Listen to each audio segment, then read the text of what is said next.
Welcome to the Fringe Youth Worker Podcast with TJ and Sonny. Hello and welcome to the Fringe Youth Worker Podcast. My name is TJ McConaughey, and I am joined, as always, by my better than best friend, Sonny Saltalamacchia. Sonny, what is real? That's a good question, TJ. What is real? Women's emotions are real. Guys' emotions are real. Guys' and women's desires are real. But, TJ, there's forgiveness for that. And, yeah, life's good, bro. How about you? Still rocking the beard? No beard?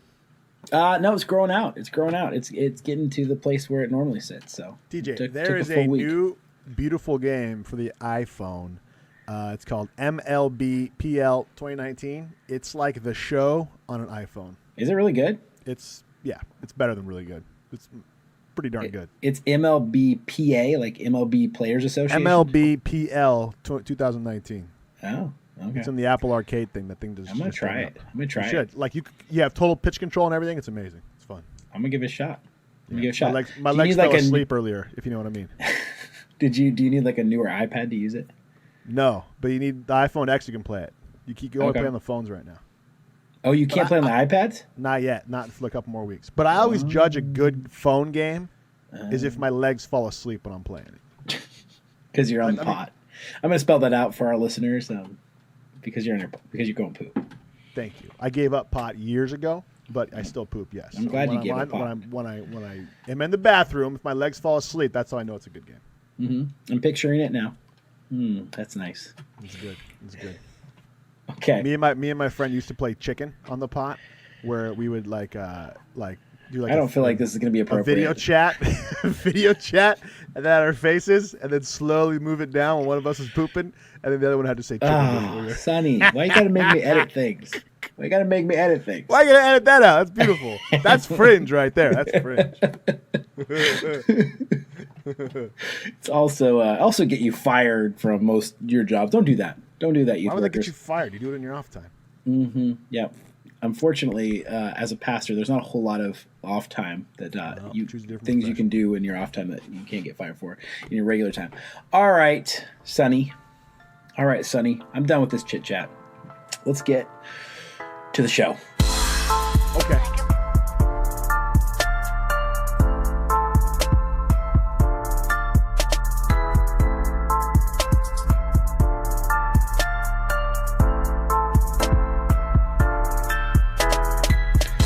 Question of the week. I asked Sonny a question. I answered the question, but also Sonny also answers the question. It is a good time. So here it is, Sonny. Okay. Something kind of vanilla, because I have a feeling we're going to get into some other stuff later on. So I'm going to go a little vanilla on the question of the week. All right. Your ideal day at work. What does it look like? Your ideal day at work. What's in it? What's not in it? My ideal day is get in the office about, 5:30 a.m., 5:45 a.m. I have several hours of uninterrupted time to be creative, to do music stuff, to do whatever for a couple hours. At 5:45 in the morning. Oh, yeah. That's your ideal. Your ideal thing is you get up and go to work at 5:45 a.m. 100%. If I show up at 6:30 or 7, I feel like I'm late because, TJ, I have grown to love this time in the morning. Like it's like a drug, because for like 3 or 4 hours I'm there and nobody else is there. So I have time to think, I have time to process, I have time to ponder, I have time to walk around, I have time to whiteboard, things, beautiful minded on the whiteboard and stuff like that. I just have time to like breathe, and nobody's asking me questions. I'm not having to answer emails. I don't have to answer phone calls. Basically, what you're saying is you have time for your legs to fall asleep while you're playing MLB not in the PL. No. That's an evening chore. Oh, really? Anyway, yours is in the evenings? Mine's are almost 10 a.m. every day. No, first thing when I wake up, of course. But then you get that out of the way because you're in go mode. Anyway, so get to work, get there early, do some music stuff. I can't handle this. Get some notes done. This is bad. And then when people start showing up around 8 or 9, I'm able to be present And maybe I see a couple kids, some other kids come through the place. We do some music stuff, post it up, gets views. Maybe do a group goes well, and then I go home by like 3 or 4 o'clock. So your ideal day, let me get this right. And first of all, this is the most controversial thing you've ever said on the Fringe Youth Worker Podcast. Maybe for all you freaking lazy youth bastards who show up at 11 o'clock. Like, why don't you show up at freaking 5? Every night, dummy. Show Kids don't get out of school until 3 p.m. Go to their schools and talk to them at their schools. Oh, my goodness. Go to their schools and talk to them at schools. We do that, too. Schools. But all of our programming's at night. We don't have groups like one you do day a week day. On Wednesdays. What do you do Monday, Tuesday, Thursday, and Friday? No. I Get your freaking lazy butts up. And I have 4 programs a week, Sonny. Well, how many on Sunday? Sunday? What are you talking about? On Sunday, how many programs on Sunday? I get there. On Sunday, I get there at Sunday. There's usually 2 programs. My youth ministry. How many exists programs? On Sunday. Monday, Tuesday, Wednesday, Thursday, Friday. 3. Okay, 3. So what do you do the other 3 days of the week? Okay, so this question's getting into what is all the other things I do. You came at me, bro. You asked me a question. I gave you an answer, and now you're coming at me. Now you're coming at me for my answer. Okay, so next thing is the most important thing for you on your most ideal day is the fact that there's nobody else at work. That's correct. That's 100%. At least for 4 hours in the morning, because then I can get stuff done and prepare. As long as half the day I don't have to talk to anybody. It's not how I put in a 10-hour day probably every day. Oh man, easily 10-hour day. Okay, all right, easily all right, 10-hour day. All right. Well, but see, TJ, I like my job, so I like being there. But that's true. In order to balance this, I get there super early while my wife and kids are still sleeping, and then I get like a whole day's worth of work done in 4 hours. So then the rest of the day, when people start showing up, I am completely present for both client needs and for staff needs, and I've found it's changed my whole entire work day. It's changed my whole entire work production. It's changed everything, man. It's awesome, insane. man. It's great. Awesome. What time do you get tired at? Usually late at night, like 9, 10, something like that. I don't know. I can go to bed by like 9 or 10. 9 or 10 every night, huh? Yeah, I was in the gym this morning at 4:45. Well, I know you're in the gym at those times, but man, that's craziness. All right, I'm gonna tell you about my ideal work day. Okay, I come in. Start in the afternoon. 10 or 11, right? 10 or 11. I'm having lunch by then. Yeah, I know. 10 or 11, right? What time do you get up? What time do I get up? Usually around 9 o'clock every single day. Okay. 9 o'clock every day I wake up. And if I don't get up at 9, my wife wakes me up at 9 o'clock. You don't feel like that's late, like getting up and getting the day going?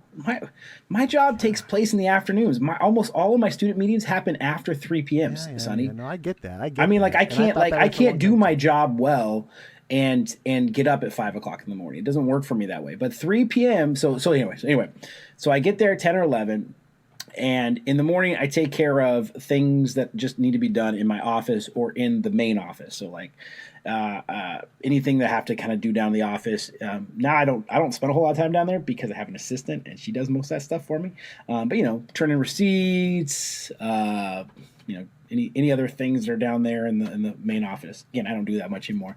But then I work on kind of the office work, so if I'm prepping for a talk, if I got a big meeting or a big training coming up, or any other stuff, usually I listen to either a podcast or I try to read some sort of blog about youth ministry or something that kind of relates to youth ministry during that time. And then by the afternoons, I like it when I have enough time to either meet with a student or with a staff member. So, and I always like that to be like either coffee or lunch. It's kind of a late lunch since I don't get there till later on in the day.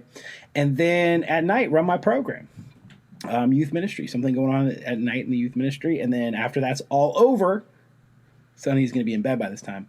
Usually go out with a couple youth workers, kind of debrief the moment, and be in bed by 1 a.m. That's my ideal work day.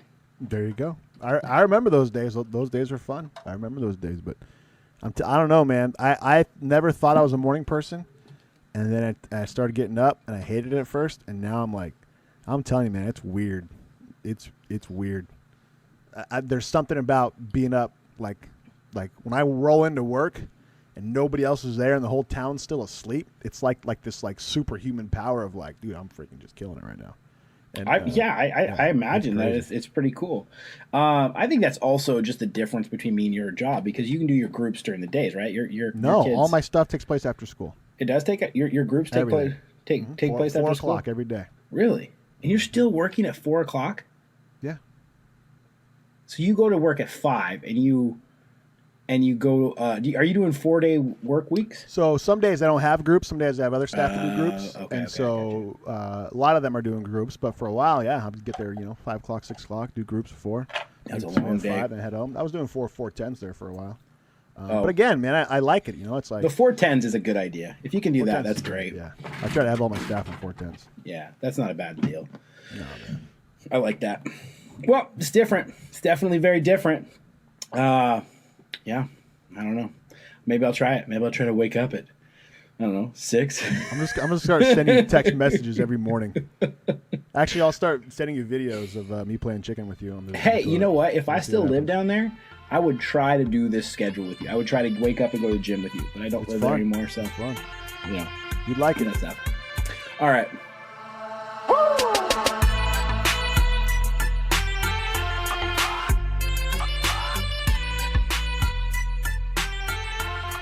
Join the conversation on Facebook and Instagram. And when you subscribe to this podcast, please leave us a 5-star rating. We desperately need your approval. Tales from the Fringe. Tales from the Fringe. This is where me and TJ tell stories of working on the fringes of society, or sometimes what got us to want to work on the fringes of society. And this week, Ted McConaughey will go first after he's done drinking his sweet tea. This is more carbonated than that, homie. This is White Claw. Yo, bro, even Claw. I did watch that video last week. I'm telling you, it's amazing. Oh man, it was funny. It was my best. My favorite thing was when he was on the 3rd-story balcony of that apartment, just yelling random things at people. Because here's the thing: this is comedy, right? The best comedy is relatable. It's not just takes place in real life. Yeah, and we all know that D-bag who's on the 3rd story drinking all day. We've all been that D-bag at certain points in our life, been that, but I know that guy.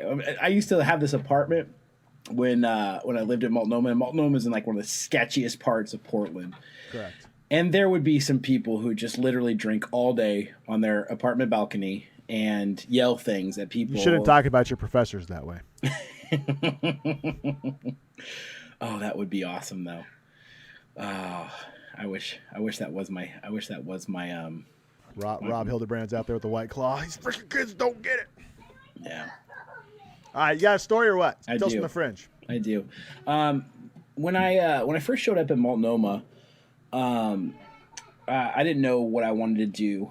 As far as you have to do one elective, not one elective, but one student ministry elective. So you have to be doing something outside the classroom. And I had already been an intern for a long time, so I wanted to intern in a church in a specifically youth ministry context. And so I wanted to do something a little different. And I remember one of the things that I tried out was this homeless ministry in downtown Portland. And I remember one of the people, one of the students there was really big into this. And I remember I went down to downtown Portland, kind of Burnside, over the bridge, just to the other side of that. So really ministering to those people who kind of live under the Burnside Bridge. And they had this kind of homeless outreach thing, and they kind of would run like a youth ministry, but it had no structure. It wasn't hey, here's a game, here's a talk, here's some songs. It was mostly just kind of a drop-in kind of thing. And I remember just being completely overwhelmed the second I walked in the door. That feeling of just incredible just pain that you see in people's eyes. And here's the thing is, this wasn't just an outreach for normal, it was an outreach for homeless youth. And I remember that kind of being an idea that kind of blew my mind, that there was young people, teenagers, who were out there on the streets just trying to survive. And I remember them walking in, and a lot of them had addiction stuff they were working through, and I didn't know what it was, but it was very much on the surface. Mental illness was all there. Hey, Hey, Britt, what was that lady's name who we did the homeless outreach with? At Multnomah? Andrea. Andrea. And I remember watching the level of care that Andrea had towards these kids. And it was unreal. It was unreal. Like, everything that I was overwhelmed by, she was just comfortable in. And I remember her talking about some of the kids that come and they're pretty bad off, but some of them actually already have like HIV, AIDS, because of a lot of the street drugs and different things that had kind of gone on at this place. And I remember asking her, like, why aren't you overwhelmed by this? Why aren't you overwhelmed? And she's like, I was really overwhelmed with this at first, but I just kept coming back. And the more I came back, the more I realized that there's people here who need me here, and they need me to be Jesus. I think it's interesting you said that, because this morning I was meeting with Tobo. He was an old youth group kid of ours, and he's in dental school right now after 1 year. And we were just kind of catching up on life. We see each other every 6 months or so and just kind of catch up. But the word consistency came up, and I was telling him how I've been really kind of thinking about the word consistency the last few weeks, and how important it is, I think, in anything that you do, that you just have consistency. And so I think it's ironic that you brought that up, because you're right, and she was right. If you just keep, especially in the lives of the broken, they don't have anything consistent, right? Yep. They didn't have, most of the time, they didn't have consistent family. They didn't have consistent love. They didn't have consistent nurturing. They didn't have consistent diaper changes. They didn't have consistent feedings. They didn't have consistent sleep. Nothing in their life has ever been consistent. And then especially if they're transient, they're moving from place to place. Nothing in their life has been consistent. And if you show up and just simply be there consistently with them, sometimes that's enough, And Greg Boyle, the guy from Homeboy Industries down there in L.A., he has a quote, and he says, service is the hallway to kinship. And what he means is that the serving we do for people is really just the excuse to develop kinship with them. And in whatever capacity you serve, whether it's counseling or ministry or whatever else people do, it's all just an excuse to develop a relationship with that person.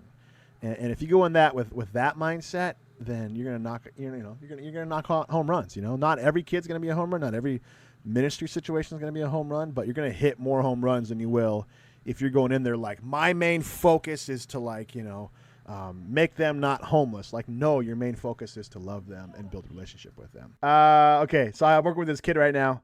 We've been working with him for about 6 months, and you ever have those kids, TJ, that are like, a little more harder to love than other kids? No, I love them all the same. At 3 p.m. in the afternoon, because I'm in the wide awake area. You probably don't love them nearly as much because you're waking up. Baked potato sleep session at 3 a.m.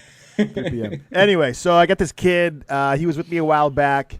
First met him. I was introducing him to our music program. He was like mocking it and stuff like that. So I was like, all right, little punk. So then he ends up one day he's over at a high school, drops 3 full bars of Xanax, which is a pretty large amount of Xanax, and gets what's called slumped over, which is like basically like you're like eyes are closed, you're passed out, but you're awake. Comes to my office, mom brings him, and they're all freaking out, and I buy him some coffee, and he couldn't even really remember that the next day when I talked to him. Anyway, so he went to residential. So he comes back from residential. He's in this drug court program that I'm involved in, and he comes back. The very first weekend he's back, he goes on the run for the weekend and gets drunk and smokes a bunch of weed and stuff like that, because him and his mom were kind of going at it. So I pick him up, take him to Starbucks, get some coffee, talk to him a little bit, and work it out to where I knew what I was going to say to the judge when I went in there. So a couple days go by. I go to the Star Court hearing that we're involved in, the drug court hearing, and everybody wants to throw him in detention, like the judge, the DA, the PO, everybody. And I'm defending him, right? I'm like, look, man, he just went to res.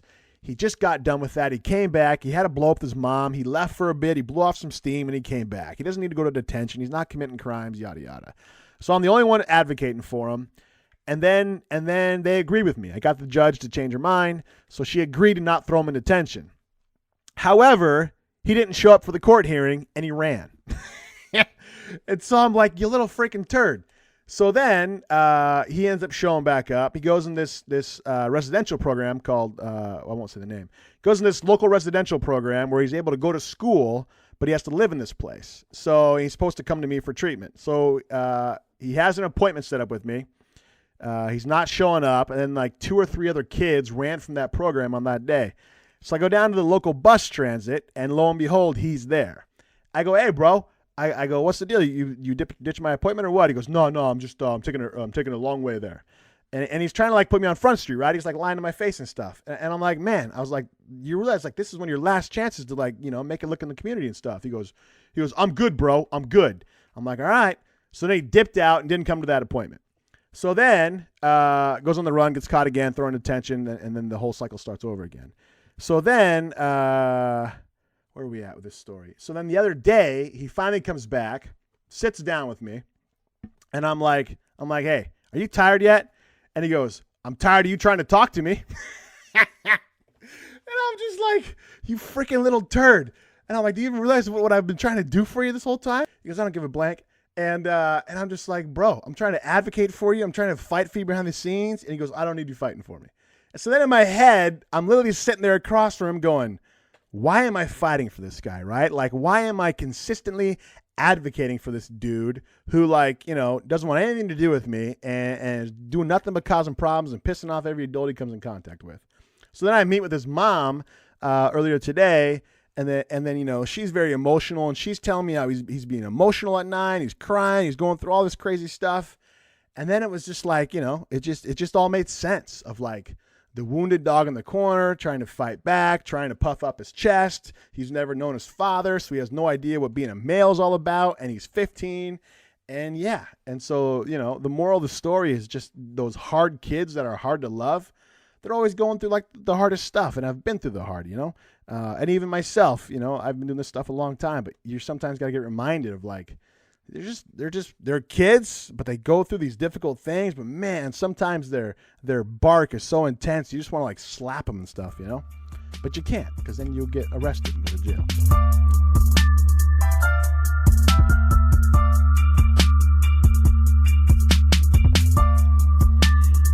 Pick or flick, TJ. Pick or flick. I just snaked you right there, bro. All right. Go ahead. No, pick or flick. You wanted to intro it. You intro it. I just did. Okay. Well, tell us what pick or flick is, Sonny. Pick or flick is where I throw out a topic first. TJ picks it or flicks it, and then he throws out a topic, and then I pick it or flick it.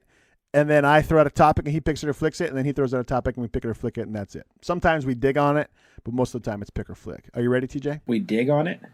Yeah, like sometimes. Yeah, pronounce the G there. Dig. You dig on it? Well, you know what? If it actually truly rhymed with our segments, it'd be a different thing. Flick or dig? Yeah. What did we say? I thought we had another word for it last week. I forget. Anyway. All right, you ready? Yes, I'm ready. Rich Dad, Poor Dad. It's a book, right? Oh yeah, it's a cult. It's like an investment book, like a. Oh no! Don't you dare disrespect it like that. Okay. Well, obviously I have it. Like, is like a cross. Like, is it like as bad as like CrossFitters? Is that kind of like it? Is it like the vegan? Oh yeah, you're in the ballpark. Yeah, for sure. So basically, is it kind of like Davey Ramsey stuff? Or is it different? A little more intense than Ramsey. Okay, yeah. A little more intense than Ramsey. Jeez. I'm telling you. The disciples are like juggalos from Insane Clown Posse. Are they actually rich? I don't know. I couldn't tell you. What kind of boat do they have? Just because, well, according to them, your boat's a liability, and so you're not rich. No. Okay. I mean, the people I know who are really rich have really nice boats. So. Yes, but they also have assets paying for those boats. Okay. Yeah. I don't know. I'm gonna flip on this one because I don't have enough topic on it. I don't have enough information or history with it. Obviously, you have something to do, so I'm gonna flip it back to you and say, what do you think, Sonny? I was just curious what you thought. You don't have an opinion either? Yeah, no, just kidding. No, I recently read the book. I've known about it for 20 years ever since. So you have read this book? Yeah, I read the book. Yeah. Okay. Yeah. I've known about it forever. I think it came out in '97. So I recently I downloaded an audiobook and I've been listening to it. And it's cool. I think it's like Ramsey, where they're wanting to sell you on making money, and I think there's like this whole culture online of like, we're gonna sell you how to do your dream. There's like people who are like doing their dream and like they're selling that, and then there's like the business of selling you how to do your dream, and so it seems like it's a little bit of that, but there's some common sense stuff in there that makes a lot of sense. So yeah, it's interesting. So, but in reading it, I've been like going online and researching stuff, and like there's like this whole like cult following of it and stuff, and it's kind of crazy and stuff. So yeah, okay, it's interesting. All right, but it's cool. Makes sense. All right, well, so you're picking it. Sure, I'll pick it. Okay. All right. Mine for you, Sonny, is the Area 51 raid. Oh, that's so stupid. It's kind of fun to watch, but it's kind of like a little Leroy Jenkins stuff. I will pick it because it's entertaining. Wow, I guess we're going to know if there was real aliens here shortly, probably, right? Finally, the answer will be revealed. Mm-hmm. It looks like a weak version of that one crazy party they have in Nevada every year, Burning Man. Oh, they just turned it into a festival. I heard that's what they're going to do, is just turn it into a festival. Yeah, it looks like that's all it is. Just a bunch of idiots dressed up in weird clothes in the middle of the desert. Okay, well, so I'm not picking that then. I'm flicking that. I mean, stupid. I'm picking it for the entertainment value. Well, here's the thing: it's not entertainment. They said they were going to do it, and then they didn't do it. They threw a party instead. I mean, I don't know. I mean, maybe they did do it. No, they didn't do it. They didn't do it. They don't want to lose their lives. No one wants to go running through the desert and lose their lives. Is it guarded by like armed guards? I think that's why you can't go on it. I think it is guarded by armed guards. Oh, dude, there's this funny picture. It says expectation versus reality. It's like all the Marvel people charging into a storm, and then just a bunch of nerds standing in the middle of a desert. Okay. Oh, that's funny. That's all right. Funny. All right, you ready for mine? So it was a big nothing sauce. What did you pick? You picked it? I flicked it. All right. I picked it for the entertainment value. I flicked it because they didn't follow through. Okay. Yeah. My last one's kind of dumb, but I think it's going to be a really controversial topic. Okay. When you brush your teeth, do you put water on the toothbrush before you put toothpaste on, or do you put toothpaste on and then put water on the toothpaste? Water on the toothpaste. You don't put water on the brush? No. So you go to the bathroom and let all your stuff get all over your toothbrush. Oh, yeah. I do both. No, you don't. You just said. No. I thought you were talking about like, do you put water on the toothpaste? And I do both. So when water on the brush, yeah, and then toothpaste, and then water on the toothpaste. I usually don't even just put water on the brush. I like put water on it and then I like wipe it down. The whole brush? Yeah. Wow, you go an extra level. Yeah. Wow, well, because it's been sitting there. That's what I'm saying. It's been collecting poop germs and stuff like that. Yeah. No, I'm not an idiot. I'm not. But here's something that's been helping me out. Like, I put a toothbrush in the shower, and I brush my teeth at the shower. Yeah, I do that. Yeah. So. That's good. So pick it. You put water on the toothbrush first. Oh yeah, totally. Yeah, good. I totally. pick it too. Yeah. You have to. It's too dry. It's too dry if you don't do that. Who the heck does it the other way? People who are storming Area 51. Bunch of neckbeards. Bunch of neckbeards drinking claw. He's trying to sell me on some freaking buying real estate book. Oh my goodness. All right. All right, last one. All right. Vertical video. I don't even know what that is. It's how normally everything was shot back in the day in horizontal video, but now it's all going to vertical. Okay. Wait, vertical as far as turning the camera sideways? Yeah. Turn it to this. No, if you turn it sideways, it's horizontal. If you keep it the other way, it's vertical. Oh no, flick 100%. I hate that. I have to tell everybody who does, like, when we ever do youth events, one of our topics of conversation prior to the youth event is I tell all my staff, if you're going to take video, turn your phone sideways. Yeah, horizontal. Have to do it that way. Horizontal. Because then it ruins the video edit. When you're making the video afterwards and somebody sends you a great clip, but it's vertical, it totally ruins the clip of the whole video. I think. I'm in a different spot now. Because I'm the what have you elevated yourself and now you're vertical? I'm not. I hate that I'm going to this side of this. I actually hate this. So I started season 2 of the 1 Minute Message, Sonny, I completely edited and did this thing completely vertical. Why? Why do you think I would do it that way? I don't know. Was it stand out? No, it's not because you're skinnier. Are you skinnier? You finally fit in a vertical video. That's pretty good one. That's pretty good. I had to show off my body. I am just obese, and I fit in vertical video now. Oh, that's good. That's good. Actually, no, I shot it completely in vertical because on all of the platforms that students are on, Instagram, Facebook, not Facebook, Instagram, Instagram TV, Snapchat, and TikTok, it's all vertical video now. And so that's the place where my 1 minute messages. You can make horizontal videos. Yeah, but still upload them. Yeah, you can upload them, but it's like the black bars are the other way now. So it's like you don't see a full screen, and so because kids are so lazy that they can't even turn their phone sideways like on YouTube, it's like literally nowadays everything's shooting in vertical. And I can tell you this, Sonny, it's only a matter of time before they start releasing episodes of TV shows in vertical. You think so? Yeah. I mean, because it goes down to it goes to the place of where most people are going to watch it at. And remember, standard was when the TVs were square, everything used to be standard, right? In that way. And then everything went widescreen, and so everything came to that place. And now everybody's watching stuff on phones and iPads and keeping them vertical. And I think that's the place. Well, but you think the majority of people watch their phones looking straight up? You don't tilt your phone. You're watching like Netflix or something on your phone. I do, but the kids don't. Interesting. Isn't that crazy? Yeah, I guess that makes sense. Every time I look at a kid, they always have their phones just straight up. Yeah. They have it straight up, man. Yeah, that's it. I mean, yeah, dude. So everything I'm doing with my 1 minute messages now, and it's crazy, dude, because I have to take my camera, my nice, awesome rig camera, and I got to side mount it like some idiot. Like I don't know what I'm doing, and I do know what I'm doing, and I have to side mount it, dude, and do it the whole way. But you're right. Yeah, you see the whole body. You see the head and the shoulders and the things. And hey, dude, when I put this one out, I put it out a couple days ago, and I sent it out to all the different places. And some rando out there said, "Hey, man, you've been losing weight. You look kind of buff in this thing." So your comment, even though it was pithy. It wasn't pithy. It was legit. It's legit. I've lost enough weight where I actually am okay. I don't have to just do the shoulders up. How do you able to do that?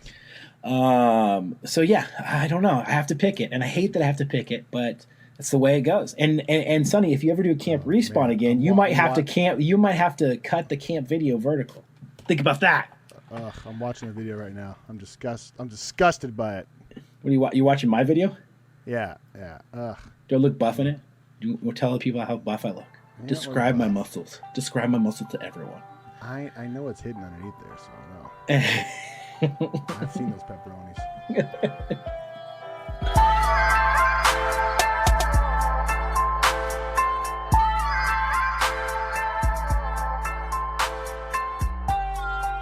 We are still listening to the Fringe Youth Worker Podcast.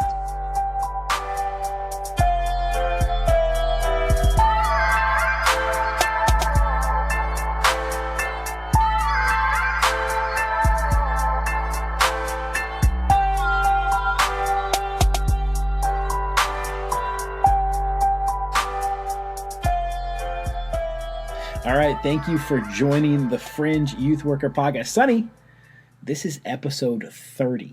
We are part of the Youth Ministry Podcast Network. You go check out some of their podcasts. We have 7 different podcasts in the network. Some quality guys putting out good youth ministry stuff for you guys to listen to. Sonny, do you got anything else you want to add? I got to go because a kid's working at Taco Bell, and he's going to hook me up if I can get there before 10. Oh, that's awesome. That's awesome. So if I just kind of stall a little bit, you're going to get kind of mad at me? Well, I know you got to go too. So let's get this going. Why do you have to get going, TJ? I'm not going to explain like that. Come on, TJ. That's a little too fringy for the Fringe. Has to do with the beard. Has to do with the beard. Okay. This is the Fringe Youth Worker Podcast.